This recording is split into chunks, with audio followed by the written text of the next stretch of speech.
pemirsa, kembali lagi bersama saya, Michelle Jessica. Di era pandemi ini memang semua orang pasti mengalami kesulitan masing-masing, terutama mungkin di sektor ekonomi. Sehingga di sini saya menghadirkan seorang pembicara, yakni seorang pebisnis muda yang memiliki beberapa bisnis. Yakni David Ferlian. Masih di era pandemi dan terdapat pembatasan, sehingga kita tidak bisa bertemu secara langsung, sehingga kita hanya terhubung secara daring. Halo David. Ya, halo Michelle. Gimana Apa kabarnya? kabar? Baik, baik. Saya mohon mengganggu waktunya sebentar ya. Iya, ya nggak masalah. Gimana?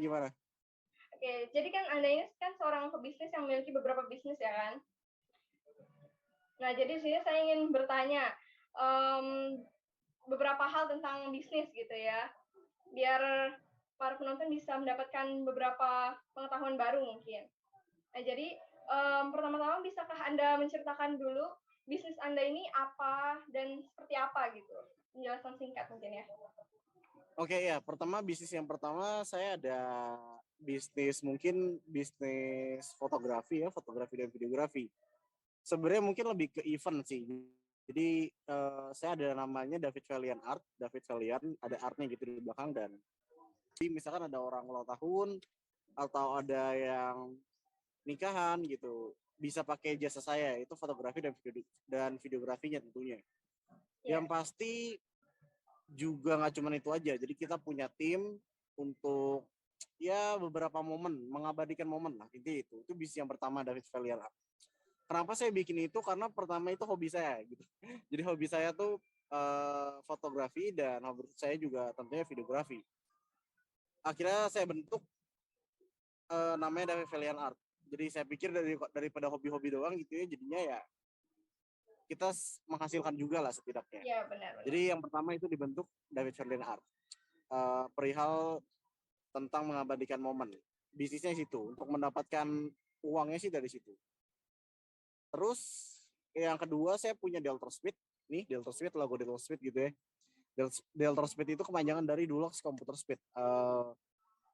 Tentunya karena ada komputernya, jadi saya juga ada bisnis tentang komputer gitu. Jadi apapun yang berbau teknologi, kami bisa handle. Jadi misalkan nih di kuliahan perlu komputer satu lab, nah saya bisa sediakan gitu dengan harga yang cukup terjangkau dan namanya Delta Speed, Dulux Computer Speed pastinya tentunya pengerjaannya sangat cepat banget gitu. Itu sih tujuan utama saya bikin Delta Speed. Terus yang kedua saya punya ada bisnis baju bayi. Ini baru banget gitu kayak setahun belakangan mungkin ya. Namanya Kibiwear, Kids Babywear. Nah, Kids Babywear ini baju bayi balita masih dari 0 sampai mungkin 5 tahun 10 tahun gitu ya. Saya bisa sediakan. Jadi nggak cuma baju doang sih sebenarnya. Kids Babywear ini mungkin seluruh perlengkapan. Jadi misalkan dari botol susu, sepatu anak kecil atau roller dorongan buat anak kecil gitu. Nah, itu sih bisnis ketiga saya. Jadi ada lagi satu lagi yang keempat, mungkin belum bisa dibilang bisnis, cuman salah satu income lah. Ya, cuman sebenarnya bisa juga sih dibilang bisnis saya. Jadi saya juga financial planner untuk orang-orang yang finansialnya tuh berantakan, biasanya datang ke saya nih. Terus habis itu saya kasih beberapa apa ya, mungkin bilangnya beberapa konsultasi gitu. sharing lah. Oh, sharing. Ya. Yes, mungkin bisa bilangnya sharing. Terus nanti per bulannya gitu mereka kasih reportnya ini gimana pengeluarannya per bulan, gimana pengeluarannya per hari, apa aja sih yang dikeluarkan per bulan gitu. Ini belum gitu ya. Masalahnya apa gitu ya. Yes, benar. Karena maksudnya di zaman sekarang untuk anak-anak umuran belasan tahun sampai 25 bahkan 30 tahun pun secara literasi finansialnya tidak baik gitu. Tidak baik maksudnya nggak jelas nih pendapatannya berapa tapi pengeluarannya gede banget. Nah, biasanya tuh ya itu yang saya bantu untuk selesaikan gitu. Karena tujuan utamanya untuk bikin tujuan utamanya financial planner yang saya jalani supaya literasi finansial di Indonesia tuh orang-orang tuh baik-baik gitu. Maksudnya nggak ada yang mungkin kayak pinjem ke teman atau baru gajian terus tiba-tiba habis gitu. Ya itu aja sih bisnis 4 saya gitu. Jadi saya punya 4 bisnis dan ya belum besar juga, cuman sudah cukup menghasilkan deh. Itu aja sih. Beragam ya ininya bisnisnya dan yang terakhir sangat menarik ya. Jadi orang-orang bisa berkonsultasi, bisa mendapat ini masukan kan, kayak mengurus bisnisnya atau memulai bisnis atau mengurus keuangannya gitu. Oke, baik. Untuk pertanyaan selanjutnya, pasti kan di setiap bisnis ada saingannya nih. Nah, menurut Yes. Anda apa sih kelebihan bisnis Anda sendiri gitu dibandingkan yang lain mungkin? Oke, begini. Jadi saya nggak paham kenapa bisnis di luar sana tuh rata-rata lama. Jadi semua bisnis saya tuh yang diutamakan adalah kecepatannya, ketepatannya. Jadi David Valiant Art itu kan bisnis fotografi ya, fotografi dan Iya. videografi. Rata-rata untuk bisnis fotografi dan videografi sendiri dari eventnya terus sampai akhirnya final foto dan videonya selesai gitu. Mereka tuh bisa sampai seminggu, 3 hari bahkan seminggu.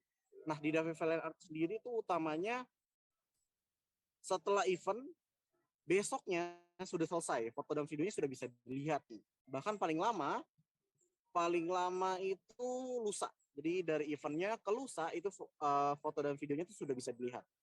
Itu untuk dari Valiant Art sendiri. Dan untuk Delta Speed tentunya harganya sangat terjangkau juga. Dan tentunya karena ada speed yang di belakang gitu ya, jadi tentunya cepat juga gitu. Karena biasanya untuk perakitan komputer tuh bisa kayak seharian atau mungkin 2 hari gitu. Cuma di Delta Speed tuh dari pelanggan beli sampai perakitan tuh prosesnya sangat cepat, dan juga dengan pesaing-pesaing tuh biasanya orang kalau beli komputer datang ke tempat ke suatu mall gitu ya, habis itu dia bawa pulang. Nah kalau di kami di Delta Speed beli komputer kita anterin kita pasangin sampai Ya. di kamar gitu. Sangat efisien ya. Ya benar. Terus tentunya Kiss Babyware juga ya intinya semuanya sih rata-rata kecepatan dan ketepatan sih gitu. Ya paling itu aja sih yang bisa informasikan. Iya.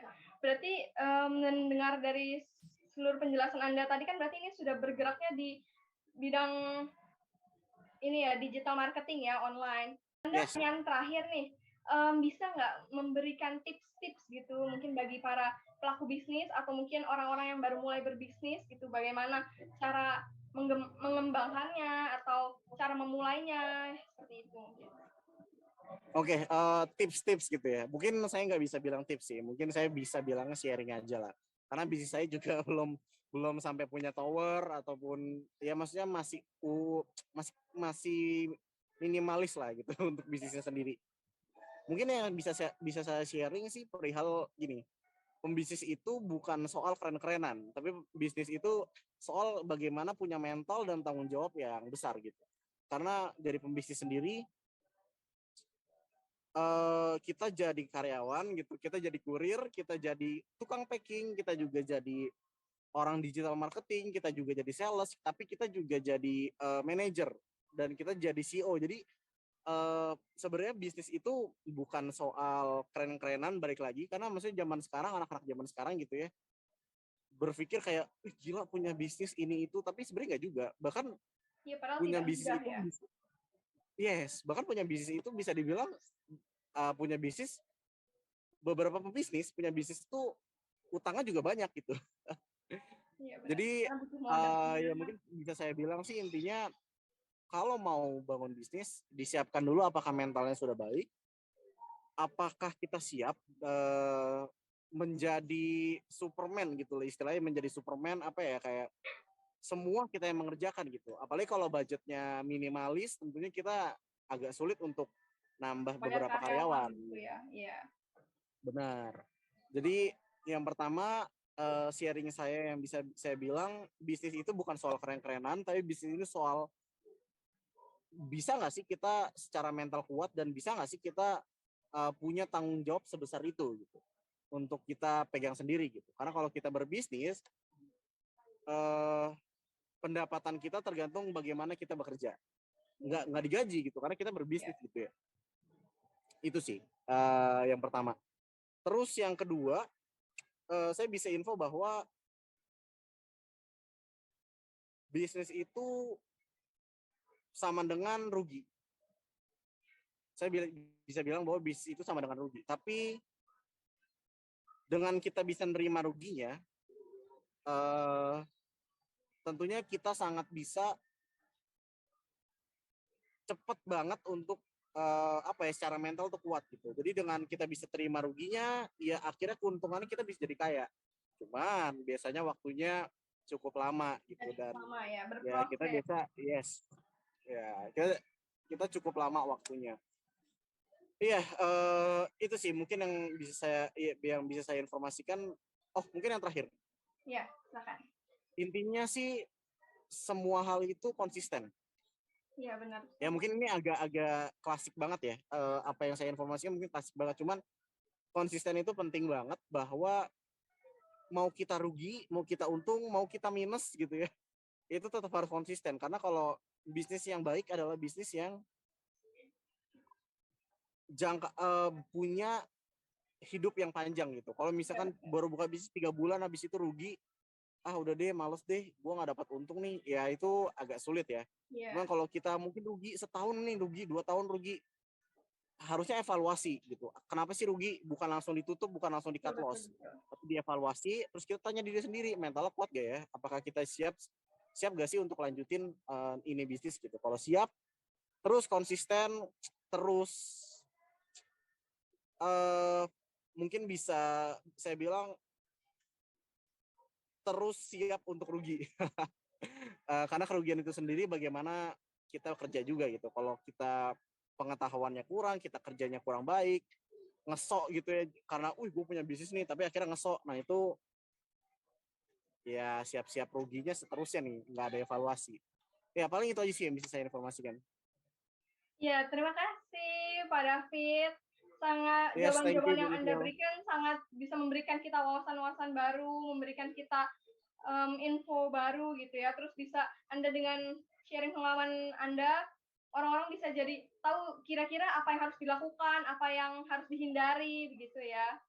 Terima kasih sekali atas waktunya. Maaf mengganggu kesibukan Anda. Oke Bu Michelle, thank you waktunya, dan yes, selamat siang. Dan untuk kalian semua yang nonton, mau jadi pembisnis, yang pasti yang saya bisa informasikan pertama, siapkan mental dan apakah bisa bertanggung jawab atas diri sendiri. Jadi ya itu aja Bu Michelle, thank you banget ya waktunya ya. Iya, terima kasih sekali Pak David.